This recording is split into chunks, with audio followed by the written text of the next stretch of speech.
તો આપણે છે ને 5 કિલોની કોબી લઈ આવ્યા છીએ. તો કોબીનું આપણે શાક બનાવવાનું છે, સંભારો બનાવવાનો છે કે આપણે બનશે ને તેવા આપણને ખબર પડશે.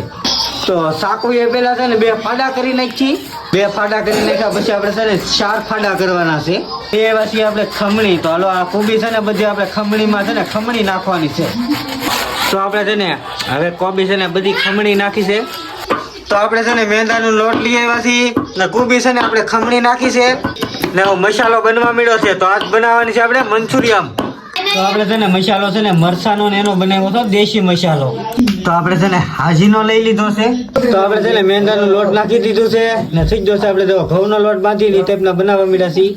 તો આપણે છે ને લોટનો પીંડો વાળી નાખ્યો છે. જો જેમ રોટલીનો લોટ બાંધ્યો ને એવી રીતે જ બંધાણું છે. તો આપણે તવિયું માંડી દીધું છે. તો ચાલો હવે આપણે તેલ નાખી દઈએ. તો આમાં જેટલું જોતું હોય છે ને એટલું જ આપણે યુઝ કરવાના છે, વધારે બગાડવાનો નથી. તો આપણે છે ને એક ગોટિયું મેકવા મળ્યા છીએ. તો આપણે લોટ મેળવ્યો હોય ને લોંદો કરીને છે ને આપણે ગોટિયું નથી વળવાની, ભૈજાની ઘોડે મેકવાની છે. તો ભૈજાની ઘોડે જો મેકવાની છે ને થોડીક વાર વેટ કરીએ એટલે આપણે બધી છે ને બનાવવાની છે ને બધી તળાઈ જાય પછી બનાવવાની છે મંચુરિયમ. કેટલો મસાલો નાખીને પછી કેવું.